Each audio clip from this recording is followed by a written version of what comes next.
വേപ്പിൽ എന്നിട്ട് പുതുതായിട്ട് ഉണ്ടാക്കിയതാ. ഏർബൻ ചിക്കൻ ആ പേര്. എങ്ങനെയുണ്ട്? അടിപൊളി. ഞാൻ സ്ഥിരം ഉപയോഗിക്കുന്നേക്കാളും നല്ലതാ. പിന്നെ ബെസ്റ്റ് ഓഫ് ദ ബെസ്റ്റ്. ഇനി ഇത് അടിച്ചാൽ മറ്റേ അടിക്കണ്ട. ഇത് നിങ്ങളുടെ എക്സ് ഗേൾ ഫ്രണ്ട് പെർഫ്യൂം അല്ലേ? കളിക്കല്ലേ? ഇന്നലെ എക്സ് ഗേൾ ഫ്രണ്ട് അഞ്ചര perfume best of the best അല്ലേ? അവളെ പറഞ്ഞ മണം പിടിച്ചോണ്ട് അങ്ങനെ ഓർമ്മകൾ ഓടി വന്നായിരിക്കും. ഇത് അവളെ പെർഫ്യൂം നമ്മളല്ലേ? എനിക്കറിയണം. ആണോ? ശരിയാണ്. ഞാൻ ശരിയെന്നെ വിട്ടില്ല, ഞാൻ പോകുന്നു. അയ്യോ എന്റെ പൊന്നു ദേവു, ഞാൻ ഒന്നും പറഞ്ഞോട്ടെ. നിങ്ങൾ ഇത്ര കാലം എന്താ എന്റെ പറഞ്ഞു? ഈ ലോകത്ത് നിങ്ങൾക്ക് ഏറ്റവും ഇഷ്ടമുള്ള ഫ്ലേവർ എന്റെ പെർഫ്യൂം ഫ്ലോറൻസ് ഫ്രാഗ്രൻസ് അല്ലേ? അതങ്ങനെ തന്നെയാണല്ലോ.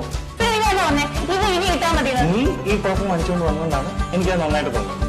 അവളുടെ മെമ്മറീസ് കാരണമല്ല. ഇനിയിപ്പോ നീ എനിക്ക് ഇഷ്ടമില്ലാത്തൊരു ഫ്ലേവർ അടിച്ചിട്ട് വന്നാലും നീ എനിക്ക് ബെസ്റ്റ് ഓഫ് ദ ബെസ്റ്റ് ആണ്. മനസ്സിലായി? ആ ശരി, പറ. ഏർബൻ ചിക്കാണോ ഫ്ലോറൻസ് ആണോ ഏറ്റവും ഇഷ്ടമുള്ള ഫ്ലേവർ? എന്താ സംശയം? ഫ്ലോറൻസ് അതല്ലേ നിന്റെ ഫ്ലേവർ? എനിക്ക് നിങ്ങൾ ഇപ്പോഴും ഫുള്ളായിട്ട് വിശ്വാസം വന്നിട്ടില്ല. നീ ബെസ്റ്റ് ഓഫ് ദ ബെസ്റ്റ് അല്ലേ എന്റെ അഞ്ജനെ? അല്ല അഞ്ജനല്ലേ?